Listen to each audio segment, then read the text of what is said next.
Hey everybody, welcome to my channel. My name's Quinn, and today we're going to talk about The Wandering Inn. And no, I did not mean for that to rhyme, but it just sort of works out. I have 10 main points that I'm going to be talking through today, and while I haven't liked everything about this series, I've liked a good majority of it. I'd say it's up there with my favorites even. I am probably going to mostly stay out of the negatives in this video. Maybe sometime I'll make a video about some of my criticisms on it, but I wanted to be positive for my first video on my channel, so that's what we're doing. Okay, so these are in no particular order. So number one, I really love the audiobook narrator. And yes, I did listen to it. I'm not getting on there and reading the web novel, whatever. I'm not even, I found the website at one point, but I'm not even sure how to get back to it now. Anyways, audiobook's amazing. The narrator is so good. I don't even know how one person can make so many different voices or how she gets her voice to be so low. It's a little weird, kind of freaky actually. Like, I have no idea how that works. Yeah, it's really good. It brings the scenes to life in a way that I feel like it just isn't quite the same if you're reading a physical book. Of course, reading a book physically and flipping the pages has its own unique experiences and stuff, but man, those audiobooks are good. I really enjoyed them. They certainly make my work day go by quickly, which is very nice. Okay. Number two, the fact that though it's a lit RPG, the leveling doesn't completely take over the story. It adds an intriguing element to it, but that's not like the main. It doesn't feel like the main thing, at least.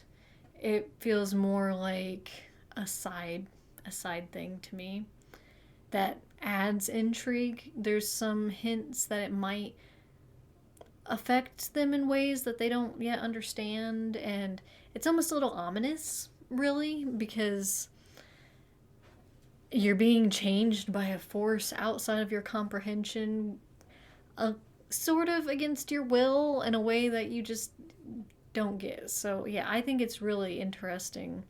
I like seeing how the different abilities work and how they affect the story. I think that's really cool. So yeah. Number three, world building.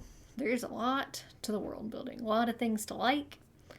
So much to talk about that I could probably make a whole video about it, but we're gonna try and summarize it in just this one point.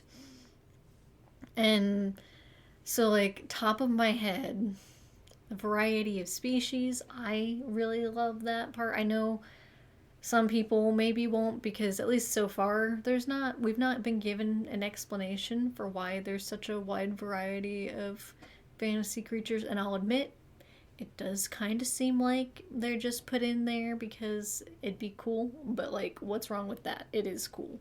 And it feels more deserved because their cultures and who they are as like a race is pretty well developed, in my opinion, and each individual race has its own mannerisms and stuff.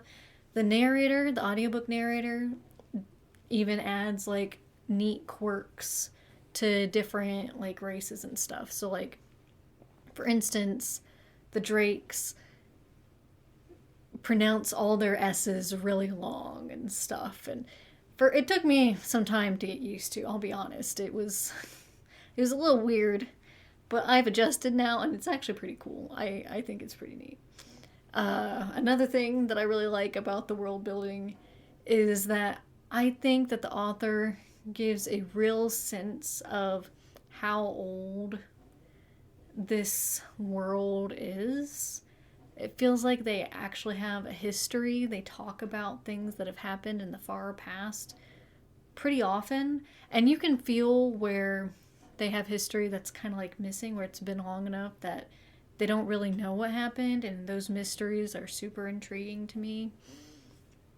Um, and like I said, the different cultures all feel really unique too, which I think honestly all of these points are kind of connected. I can think of a couple fantasy series that have like a bunch of different countries and cultures and stuff, and I mean, there's a few standout ones usually, and then the rest kind of blend together and are kind of samey, and that's fine. Like, I don't need that to enjoy a book or a book series, but it's super cool to have. Number 4. It has a good mix, in my opinion, of cheesy lightness to like realistic darkness and bad things happening as well. And sure, sometimes the cheesiness can get to be a little bit too much, but I need I need a bit of levity usually between like really dark bad things happening back to back. Like if I'm trying to read a book where everything is bad and terrible and woe is us, I kind of get tired of it. And it feels like what's the point? Why am I reading this? It just feels super defeatist and pointless to me. There's honestly a lot of animes that feel that way sometimes when you're watching them, and I don't usually enjoy them very much. I can think of a couple off the top of my head, but we're not going to go there. Uh, so I love the gaps in between action where you get to slow down and know the characters and do something fun. You know, it's pretty great. Number 5, main point of view characters. All of them are super unique to me. Like, I can tell who's talking. I mean, okay, I'll admit I have a bit of a uh, advantage because of listening to the audiobook and how amazing that audiobook narrator is with all of her different voices and the way that she like gives them different quirks and how they say things and the different accents and all that fun stuff. But I feel like even if I was like physically reading the book on like the website that it's written on, I get the feeling that the each character feels unique, I guess is what I'm saying. Each point of view feels like I can tell it from the other. They each have their own distinct ways of thinking and looking at the world. They all have, well, at least a good majority of them have pretty well thought out and developed like arcs, even at least all the ones I can think of off the top of my head. I haven't, like, I just recently finished listening to the most recent couple that came out, but I started this series like a year or two ago, so it has been a little bit. But I've really enjoyed that, and the author's definitely improved with how she writes her characters and stuff. Like, you can tell it's actually kind of inspiring to be able to watch somebody's progress like that and see how much better that the author's gotten, especially as somebody who wants to write their own book someday. I would love to be able to improve like that's like goals. Anyways, number 6. There's a lot of mystery, and I really love it. Like, it's just barely hinted at usually. It's on the edges of the story. You'll get a glimpse of something out of the corner of your eye, or a kind of spooky scene that'll happen, and then it'll just be gone. And there won't be much of an explanation. Maybe some, like, lingering consequences, and then you're like, what on earth is going on? What was that? Why is that happening? I have no idea. I have some theories, of course, and that's like my favorite part of reading a lot of these high fantasy book series is I really love trying to figure out what's going on, which has made Brandon Sanderson's books really enjoyable for me too, especially with the online community. But anyways, me and my husband will talk about what we think's going on and the different bigger forces behind everything, and it's a lot of fun. I really enjoy talking to him about it. So that's number 6. Number 7, the goblins. And I'm not going to say why, but I think they're great. And they're one of my favorite things in this whole book series. And they definitely deserve their own spot on this list. Number 8, character relationships. So many of the friendships in this series are so well done. It's not even funny.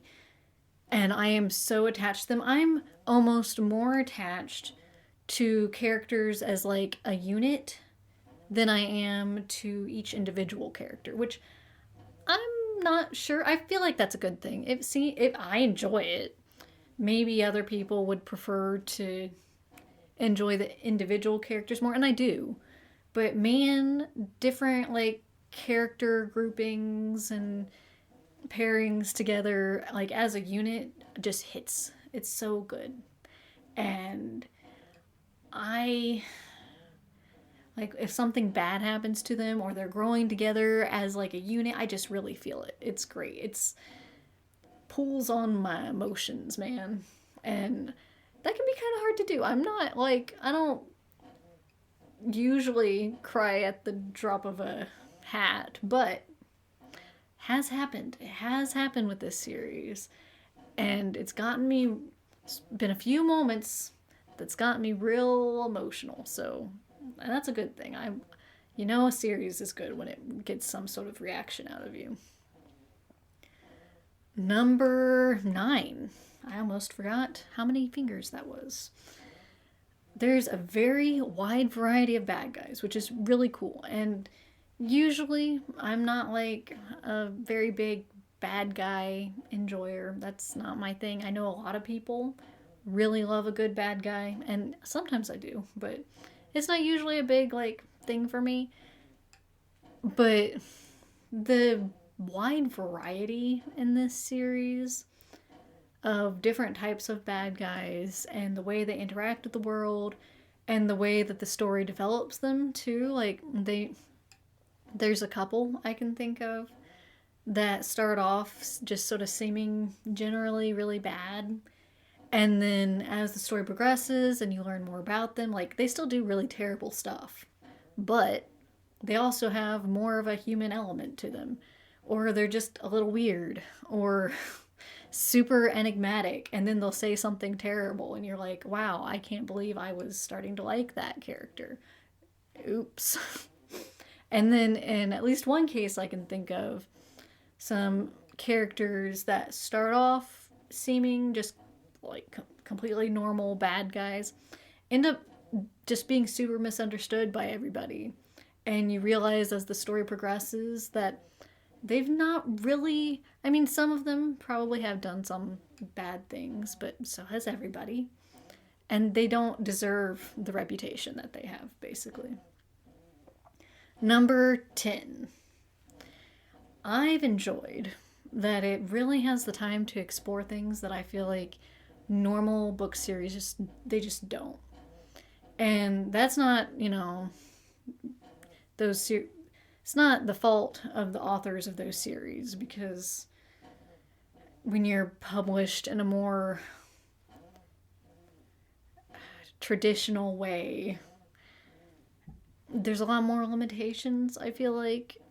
And self-publishing or doing it like this author's done, where you're putting out like bits of your book extremely regularly, like for a very long amount of time as far as I am aware, you just can't do the same in traditional publishing. So it's not those series' fault, but I've really enjoyed it as something super unique. And especially when you start to really love the characters, then you want to be with them all the time anyways. And I get feelings with that with some of my favorite like series that just don't have that many books, and I super love the characters, and I'm just never gonna get to see them again. I don't know what they are like in their day-to-day lives, not trying to survive the end of the world or something. And in this series, you get to see that. And I think that's pretty cool. So, yeah, um, those are my 10 reasons why you should read The Wandering Inn. I'm sure there's probably a lot more reasons than that. And it's definitely not for everybody either. I could make a decent list of reasons why some people wouldn't like it, but I think if you can get past at least the first book, it's really good. And if any of these things sounded appealing to you, you should really check it out because I've really enjoyed it. And so, anyways, I'll see you in a couple weeks. I'm planning on posting like every other week. Hopefully, I manage that. I don't have a super good track record of doing things on a regular basis, but I am going to try because I have always wanted to have people to talk to about books. And sure, I have my husband and we do read some things together, but he doesn't read everything that I read, and I talk to him about everything anyways, so it's not quite the same. And I just think it'll be a lot of fun. So I'll see you guys in a couple weeks. Thanks.